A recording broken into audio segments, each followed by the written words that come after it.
नमस्कार, मैं हूं मंजू सोनी और आप देख रहे हैं SKS न्यूज। समय हो चला है खास खबरों का। कृषि विश्वविद्यालय का 11वां दीक्षांत समारोह संपन्न। केंद्रीय मंत्री ज्योतिरादित्य सिंधिया, प्रदेश के कृषि मंत्री ऐंदल सिंह कंसाना हुए शामिल।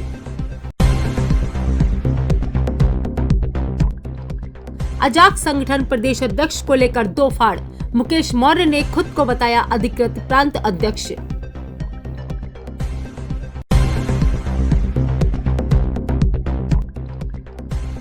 डबरा में किराना कारोबारी से हुई सनसनीखेज लूट का खुलासा। पुलिस ने 15 दिन बाद एक आरोपी को पकड़ा।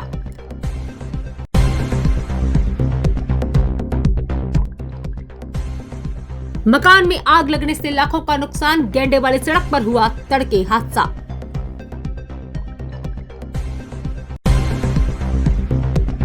अब खबरें विस्तार से। राजमाता विजयराजे सिंधिया कृषि विश्वविद्यालय के 11वीं दीक्षांत समारोह में शोध करने वाले 543 छात्र छात्राओं को उपाधियां वितरित की गयी। इस मौके पर केंद्रीय मंत्री ज्योतिरादित्य सिंधिया, प्रदेश के कृषि मंत्री ऐंदल सिंह कंसाना और अध्यात्म निकेतन के संत कृपाल सिंह महाराज विशेष रूप से मौजूद थे। इस मौके पर सिंधिया ने शोधार्थियों को जीवन में सफलता के टिप्स भी दिए। मुख्य अतिथि के रूप में पहुंचे केंद्रीय मंत्री ज्योतिरादित्य सिंधिया ने दीक्षांत समारोह के दौरान उपाधि धारण करने वाले शोधार्थियों को 3 बातें बताई हैं। उन्होंने कहा कि छात्रों को अपने जीवन में 3 क्षमताओं का ध्यान रखना चाहिए। हमारा विजन क्लियर होना चाहिए, वहीं टीम वर्क तथा धैर्य के साथ अपने मिशन में जुट जाना चाहिए। उन्होंने कहा कि कृषि का क्षेत्र भारत के विकास और प्रगति में एक महत्वपूर्ण स्थान रखता है। आज पूरे विश्व में दूध उत्पादन में भारत आगे निकल चुका है। भारत फ्रूट और वेजिटेबल उत्पादन में विश्व के द्वितीय देश के रूप में उभरा है। साथ ही उन्होंने प्राकृतिक और जैविक खेती पर जोर देने की बात कही। माननीय डॉक्टर संजय कुमार जी, आदरणीय प्रबंध मंडल, प्रशासनिक एकम बिलोरे, कुल सचिव डॉक्टर अजय कौशल यादव के माननीय कुलपतिगण, ग्वालियर नगर के विशिष्ट गणमान्यजन, प्रेस, मीडिया एवं अन्य नागरिक जन, उसके साथ साथ सबसे प्रिय मेरे विद्यार्थीगण, आप सभी का मैं हृदय से आत्मीयता से विश्वविद्यालय परिवार की ओर से एवं अपनी ओर से अत्यंत गरिमामयी प्रोग्राम में आपका अभिनंदन करता हूं, स्वागत करता हूं। आज मेरे लिए ये परम सौभाग्य और गौरव का विषय है कि विश्वविद्यालय परिवार की ओर से इस पावन दीक्षांत समारोह के शुभ अवसर पर आप सभी के मध्य माननीय श्री ज्योतिरादित्य सिंधिया जी पधारे हुए। वो इस विश्वविद्यालय में आपके लिए महत्वपूर्ण ये नहीं है कि आपने कितने अंक प्राप्त किए, बल्कि आपके लिए महत्वपूर्ण ये है और कितनी ईमानदारी से उन कृषि विधाओं को सीखा है जो आगे चलकर आपके जीवन को सार्थक बनाएंगे। माननीय मुख्य अतिथि, विशिष्ट अतिथि, सारस्वत दीक्षांत अतिथि एवं अध्यक्ष महोदय, मैं आपसे सरताज बहादुर सिन्हा मेमोरियल नगद पुरस्कार जो MSc कृषि मृदा विज्ञान में शीर्ष स्थान प्राप्त एवं प्रमाण पत्र प्राप्त करें तथा नतमस्तक होकर अपना स्थान ग्रहण करें। कुमारी वैशाली नामदेव, कृषि महाविद्यालय ग्वालियर, प्रथम पुकारे जाने पर मंच पर आकर मंचासीन माननीय अतिथिगण से उपाधि प्राप्त करें। होकर प्रदेश के कृषि मंत्री ऐंदल सिंह जी के साथ और हमारे कुलगुरु जी और डॉक्टर संजय जी के साथ मैं अभिभूत हूँ। इतनी क्षमता वाली हमारी राजमाता विजयराजे सिंधिया कृषि विश्वविद्यालय बन चुकी है। 543 हमारे इस दीक्षांत समारोह में बच्चों को डिग्री प्राप्त हुई है। 11वीं दीक्षांत समारोह है। मुझे विश्वास है कि हमारे ये बच्चे भारत का झंडा पूर्ण विश्व में फहराने में सफल होंगे। उनको मेरी तरफ से बहुत बहुत शुभकामनाएं। कृषि का क्षेत्र भारत के विकास और प्रगति में एक बहुत महत्वपूर्ण भाग रखता है। आज पूरे विश्व के सबसे बड़े दूध उत्पादक के रूप में भारत निकल चुका है। हमारे फ्रूट एंड वेजिटेबल्स के क्षेत्र में विश्व के द्वितीय देश के रूप में उभरा है और फूड ग्रेन अन्न खाद्यान्न के आधार पर विश्व में तीसरी बड़ी शक्ति आज भारत बन चुकी है। तो आज भारत केवल 140 करोड़ जनता का पेट नहीं भर रहा, लेकिन भारत का अन्नदाता संपूर्ण विश्व का पेट भर रहा है। इस वातावरण में अनुसंधान हो, हमारा शोध हो, ये बहुत ही अति महत्वपूर्ण हो चुका है। साइंस और टेक्नोलॉजी का कृषि का क्षेत्र में एक बहुत महत्वपूर्ण योगदान होता है। आज जो हमने हाइड्रोपोनिक्स, एरोपोनिक्स का उदाहरण देखा है, मैं बहुत ही अभिभूत हूँ और मैं निवेदन करूंगा कि आर्टिफिशियल इंटेलिजेंस, बाकी टेक्नोलॉजीज का भी इस्तेमाल प्राकृतिक खेती के लिए, जैविक खेती के लिए हमें करना चाहिए। कीटनाशक जहाँ एक तरफ और खाद जहाँ एक तरफ प्रोडक्टिविटी को बढ़ाता है, वहीं आने वाले पीढ़ी के लिए भी मुसीबतों भी पैदा करता है। तो जैविक खेती और प्राकृतिक खेती के प्रति भी रुचि हमारे देश में बढ़नी चाहिए और इस राह पर ऐसे संस्थानों का भी बहुत महत्वपूर्ण योगदान रहेगा। मैंने कुलगुरु जी को भी कहा है कि इस संस्था को बढ़ाने के लिए ऐदल सिंह जी, प्रदेश के मुख्यमंत्री मोहन यादव जी, हम सब पूर्ण रूप से समर्पित हैं और कुछ बात की भी जरूरत होगी हमें जरूर बताएं। मोहन यादव जी ने भी सदैव कहा है कृषि के क्षेत्र में मध्य प्रदेश देश में अव्वल है और आगे भी हमें इसे बढ़ाना होगा। आईएएस अफसर संतोष वर्मा के विवादित बयानों के बाद अजाक्स के दूसरे प्रदेश अध्यक्ष मुकेश मौर्य सामने आए हैं। उन्होंने संतोष वर्मा को फर्जी अजाक्स अध्यक्ष बताया है।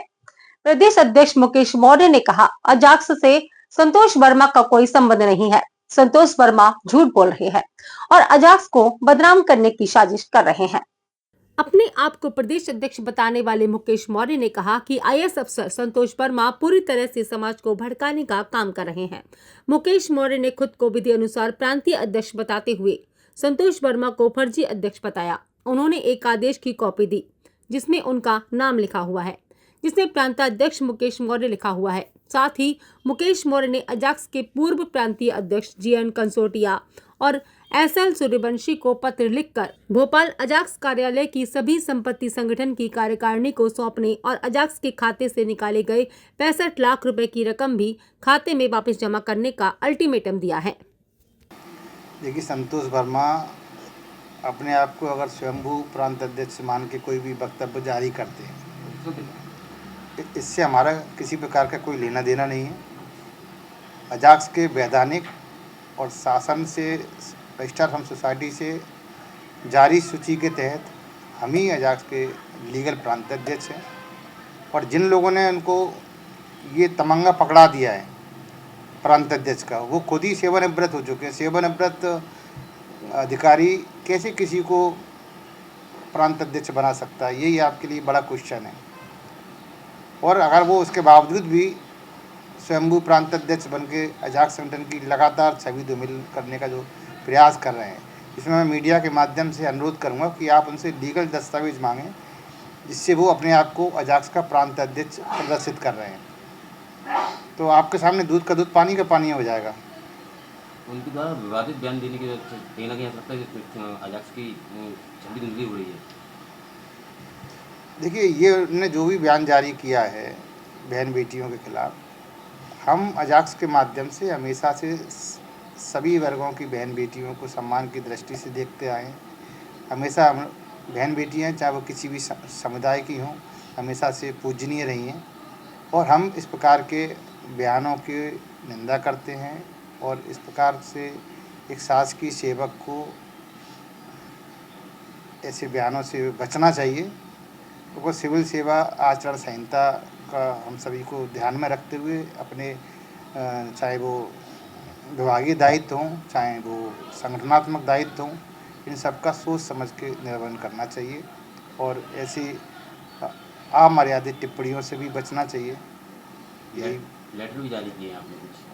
हाँ, अभी हमने कल एक श्रीमान अपर मुख्य सचिव सामान्य प्रशासन विभाग भोपाल, जिला कलेक्टर भोपाल, पुलिस आयुक्त भोपाल को हमने एक पत्र लिखकर अनुरोध किया है कि 7 दिवस बाद अगर श्री JN कंसोटिया जी और श्री SL सूर्यवंशी जी अगर हमें अजाक्स का कार्यालय का आधिपत्य नहीं सौंपते हैं तो आप हमारा उसमें पुलिस प्रशासन के माध्यम से सहयोग प्रदान करें, जिससे कि शांतिपूर्ण वातावरण में अजाक्स के दायित्वों का हस्तांतरण हो सके। आपके पास ऐसी कौन सी डॉक्यूमेंट है इसमें आपको अध्यक्ष बताया गया?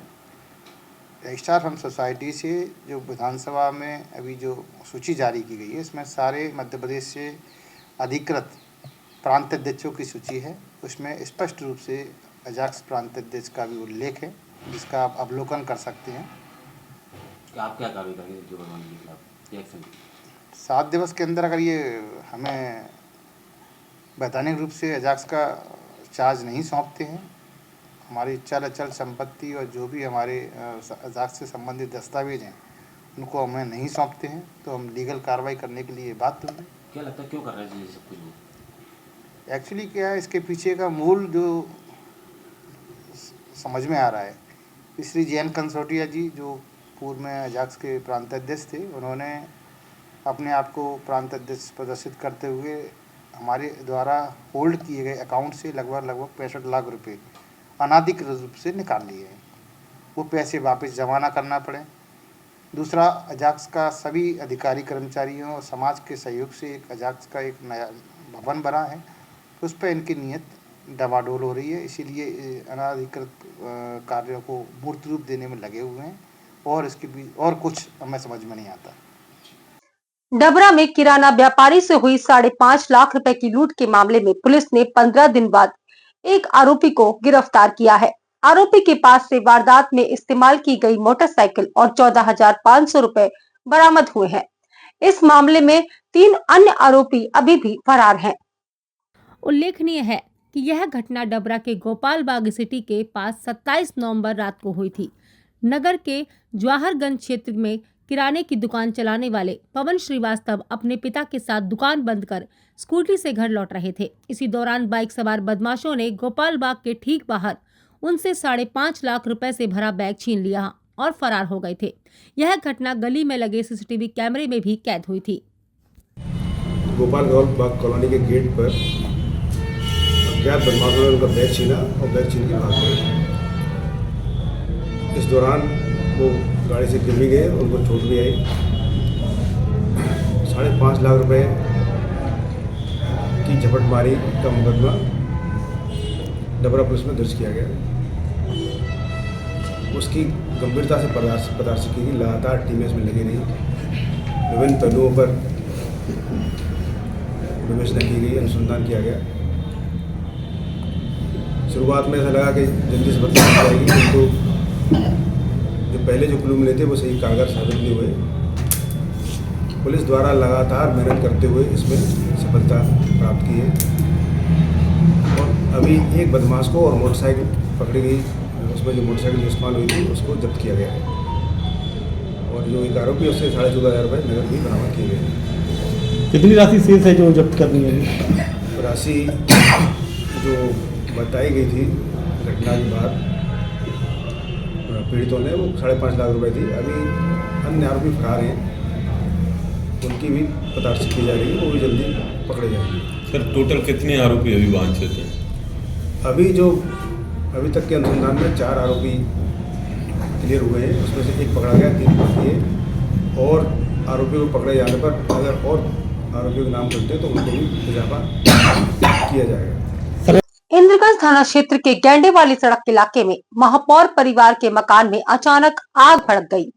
तड़के लगी इस आग में लाखों कीमत के वाहन और घर का फर्नीचर जलकर राख हो गया। आग लगने के कारणों का फिलहाल खुलासा नहीं हुआ है। गेंडेवाली सड़क पर रहने वाले महेंद्र और पुरुषोत्तम के मकान में गुरुवार तड़के ये आग लगी थी, जिससे आंगन में रखी 4 गाड़ियां जलकर राख हो गईं। वहीं आग से कमरे में लगा फर्नीचर और वॉशिंग मशीन तक जल गईं। जलाल खान की गोट सकरी इलाके में है, इसीलिए फायर ब्रिगेड को आने में काफी वक्त लगा। मोहल्ले वालों ने शटर का गेट तोड़कर पानी का छिड़काव किया, जिससे किसी तरह आग पर काबू पाया जा सका। आग तीसरी मंजिल तक पहुंच गई थी। आगजनी में करीब 10 लाख का नुकसान होने की आशंका है। इंद्रगंज पुलिस ने मामले की जांच शुरू कर दी है। यहाँ सुबह 5:30 बजे आग लग गई थी। मोहल्ले वालों ने बताया था धुआं निकल रहा था, जब हम फूट के आए। कैसे लगी? अब ये नहीं पता कैसे लगी आग। गाड़ियाँ कहाँ लगी थी? गाड़ियाँ अंदर ही लगी थी चौक में। तो जिसने आग लगाई वो कैसे है?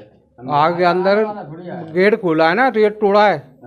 जब निकला है शटर खोला है, बाहर के बुझाने आगे बुझाने पड़ी थी, क्या क्या क्या जल गया इसमें? इसमें गाड़ियाँ जल गई हैं 4, वॉशिंग मशीन जल गई है, पूरा फर्नीचर जल गया है। तो आग कहाँ तक पहुँच गई थी? आग पहुँच गई तीसरी मंजिल तक। कितने का नुकसान हो गया करीब? नुकसान तो बहुत ज़्यादा को हुआ है। यहाँ पे 4 गाड़ियाँ जली हुई है और एक वॉशिंग मशीन जली हुई है, सारा 2 वॉशिंग मशीन जली हुई है, सारा फर्नीचर जला हुआ है और फॉल सीलिंग वगैरह सारी जली हुई है और चौथी मंजिल तक आगे पहुँच चुकी है। मोहल्ले वालों ने लेजमों से बुझाया है, फायर ब्रिगेड आई नहीं है। कब आग लगी है? ये सुबह 5:30 बजे लगी है। अच्छा, जिसने लगाई कैसे? लगाई किसी ने नहीं है, लगाई किसी ने, जो उसकी जानकारी नहीं है। वो तो गेट तोड़ के मोहल्ले वालों ने आगे बुझाई है। कितने का नुकसान हो गया करीब? करीब 10 लाख रुपए। 4 गाड़ियाँ हैं, 4 लाख की तो गाड़ियाँ ही हो गई। ज़्यादा ये 10 से 15 पूरी पोर्सलिंग पूरा फर्नीचर। जी, थाने में फुल फोर्स आया था सुबह, 112 पर कॉल किया था। करीब 25 लोग थे, पुलिस वाले आए, देखे, फॉर्मेलिटी की, उन्हें चले गए। फायर ब्रिगेड अगर तुरंत आया, फायर ब्रिगेड टाइम पर नहीं आया थी तो बहुत नुकसान बच जाता फायर ब्रिगेड में। जी हाँ। राजमाता विजयराजे सिंधिया एयरपोर्ट के डायरेक्टर ने इंडिगो की फ्लाइट के कैंसिलेशन को लेकर प्रेस ब्रीफिंग की। उन्होंने कहा कि इंडिगो की मुंबई वाली फ्लाइट 13 दिसंबर तक के लिए रद्द की गई है। अभी सिर्फ 2 फ्लाइट चल रही हैं, जिनमें ग्वालियर से दिल्ली इंडिगो की फ्लाइट नियमित है। वहीं एयर इंडिया की बेंगलुरु फ्लाइट भी नियमित चल रही है। एयरपोर्ट अथॉरिटी का कहना है कि उन्हें उम्मीद है कि इंडिगो की मुंबई फ्लाइट 14 दिसंबर से नियमित हो सकेगी। उन्होंने कहा कि ग्वालियर एयरपोर्ट पर फिलहाल यात्रियों में असमंजस और परेशानी वाली स्थिति सामने नहीं आई है, क्योंकि फ्लाइट कैंसिलेशन के बारे में उन्हें पहले ही सूचना दे दी गई है। कुछ यात्रियों को ऑप्शन के तौर पर दिल्ली से मुंबई सीधा इंडिगो के द्वारा भेजा गया है। उल्लेखनीय है कि कुछ तकनीकी विषयों जैसे पायलट की ट्रेनिंग और उनके कार्य के घंटे निर्धारित करने को लेकर सरकार ने इंडिगो पर नकेल कसी है, जिसके कारण उसकी फ्लाइट धड़ाधड़ रद्द हो रही है। पिछले 1 सप्ताह के दौरान करीब 4,500 से ज्यादा उड़ानें इंडिगो ने रद्द की हैं। जो आज ये जो प्रेस ब्रीफिंग है, ये जो इंडिगो की फ्लाइट्स जो पिछले हफ्ते में कैंसिल हुई है, जो कि पूरे देश भर में कैंसिल हुई है, तो जो उससे उत्पन्न परिस्थितियां हैं उस विषय पर आज ये प्रेस ब्रीफिंग दी जा रही है। तो इससे संबंधित जो आपके प्रश्न हैं वो आप पूछ सकते हैं। अभी कितनी फ्लाइट डिले चल रही हैं और कितने पैसेंजर प्रभावित हुए इससे? हमारे यहाँ एक फ्लाइट जो है मुंबई की, वो 13 तारीख तक कैंसिल है जी। और जितने भी पैसेंजर हैं मुंबई फ्लाइट के, उनको पहले से ही ये सूचना दी जा रही है कैंसिलेशन के बारे में। तो हमारे एयरपोर्ट पे कोई भी मतलब विषम परिस्थिति पैसेंजर्स के लिए अभी तक निर्मित नहीं हुई है कि जिससे पैसेंजर्स को विमानतल पर आ करके वापस जाना पड़े जी। और जो दिल्ली की फ्लाइट है वो नियमित रूप से चल रही है, आज भी आ रही है इंडिगो की। तो कुल 2 फ्लाइट्स हैं इंडिगो की, जिसमें एक कैंसिल और एक नियमित रूप से चल रही है। तो अभी कब तक निरस्त होने का कारण कुछ क्रू से संबंधित विषय है, जो जिसका मतलब सबसे उचित आंसर तो इंडिगो एयरलाइंस ही दे सकती है। क्रू और स्टाफ और कुछ उनके शेड्यूलिंग से संबंधित जो कारणों से जो है उनकी निरस्त हुई है। तो यात्रियों को इससे असुविधा हो रही है, उसके लिए कुछ हर्जाना वगैरह किया जाए? ये तो मतलब पॉलिसी से संबंधित प्रश्न है, तो इस पर भी मतलब जो हमारे जो सक्षम अधिकारी हैं और माननीय मंत्रीगण हैं, डीजीसी है, इन नियमित तौर पर मीटिंग चल रही है दिल्ली में। तो जो निर्णय होगा इससे संबंधित वो वहीं होगा। अभी ग्वालियर से कहाँ के लिए फ्लाइटों की सुविधा है और कितनी फ्लाइटें संचालित हो रही हैं? अभी कुल 3 फ्लाइटें हैं नियमित, जिसमें से एक इंडिगो की कैंसिल है मुंबई वाली 13 तारीख तक। 14 तारीख का अभी हमारे पास कोई अपडेट नहीं है, मतलब हम चलेगा ये मान के चल रहे हैं। और 2 फ्लाइट्स जो है डेली एयर बस अभी नियमित रूप से चल रही है, बेंगलोर के लिए एयर इंडिया एक्सप्रेस और दिल्ली के लिए इंडिगो की। बेहर थाना क्षेत्र के गडरौली गांव में फुटपाथ किनारे दुकान चलाने वाले मूलचंद कुशवाहा के साथ बेरहमी से मारपीट करने वाले शैलेंद्र गुर्जर और राहुल शुक्ला को पुलिस ने गिरफ्तार कर लिया है। दोनों का घटनास्थल पर ले जाकर पुलिस ने जुलूस भी निकाला ताकि इनका आतंक कम हो सके। इस घटना का वीडियो पिछले 4 दिनों से सोशल मीडिया पर वायरल है। दलित और पिछड़ा वर्ग संगठन इसे लेकर पुलिस अधीक्षक कार्यालय का घेराव भी कर चुके हैं। इस मामले में कुछ और आरोपियों की पुलिस को तलाश है। हजीरा थाना क्षेत्र के बिरला नगर जमादार लाइन में मकान मालिक और किराएदार का गुरुवार रात जमकर विवाद हुआ। घटना का एक वीडियो वायरल हुआ है, जिसमें युवक द्वारा बच्चे को गोद से उठाकर मारने की धमकी दी जा रही है। दरअसल बिरला नगर में विशाल शर्मा को कंपनी की तरफ से क्वार्टर आवंटित है, जिसमें उन्होंने कुछ महीनों पहले विष्णु शक को किराए पर रखा था। शादी के चलते विशाल शर्मा मकान खाली कराना चाहता है, लेकिन विष्णु शक के इनकार कर रहा है। मामले की शिकायत पुलिस में भी कर दी गई है, लेकिन पुलिस ने अभी तक कोई प्रभावी कार्रवाई नहीं की है। घटना का वीडियो भी मकान मालिक और किराएदार ने एक दूसरे का बनाया है। किराए पे मकान दिया हमने 8 महीने पहले इसको। किसको दिया था? विष्णु साक्य। अच्छा, फिर? हाँ, अब मकान नहीं खाली कर रहा वो। 4 महीने से किराया नहीं दे रहा। बस नियत खराब है, कब्जा करना है उसको। क्या कह रहा है? खाली नहीं करना, रोज दारू पिएगा, रोज गालियाँ देगा बैठ के वहाँ पे, और हरिजन एक्ट लगाने की धमकी दे रहा है, गोली मारने की धमकी दे रहा है। बच्चे को, अपने बच्चे को खुद लिया है और कह रहा पटक पटक, यहाँ पे रोड पे पटक इसको मार। बच्चे को जो कह रहा मारे, हमारे तीन एक बच्चा मारे हम जाए। ऊपर से कहता मेरे तो एक मर जाएगा, कोई नहीं है, मैं तो और पैदा कर लूंगा। नहीं, गाली नहीं कर रहा।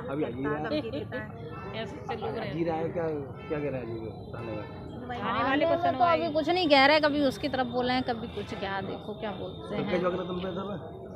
हमें तो अलॉटमेंट है, दिया हुआ है कंपनी की तरफ से जो भी है। और फिर ये होता कौन है हमसे वो पूछने वाला? कोई भी चीज़ है भाई, कोई भी बात है तो कंपनी के सेठ जी हमारा हिसाब कर दें, हम मकान वो कर देंगे, छोड़ देंगे, हमें क्या करना है।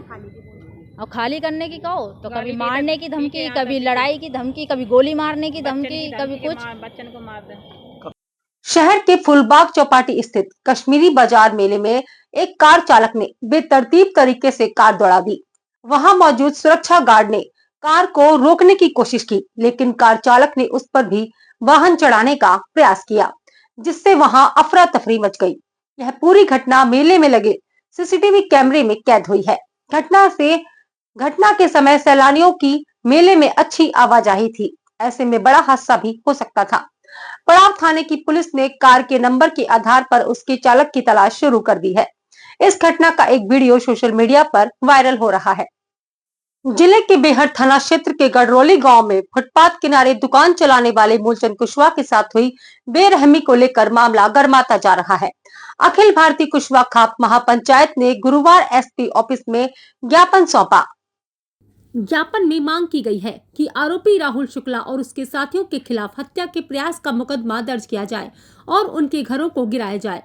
साथ ही बहुजन समाज के लोगों को सुरक्षा प्रदान की जाए। उल्लेखनीय है कि 8 दिसंबर शाम को मूलचंद कुशवाहा को राहुल शुक्ला और उसके साथियों ने इसीलिए लाठियों से पीटा था क्योंकि उसने मुफ्त में सिगरेट पिलाने से मना कर दिया था। इस घटना का एक वीडियो भी वायरल हुआ था। लगातार हम देख रहे हैं कि यहाँ पर हमारे जो बहुजन समाज के लोग हैं उन पर लगातार अन्य अत्याचार हो रहे हैं।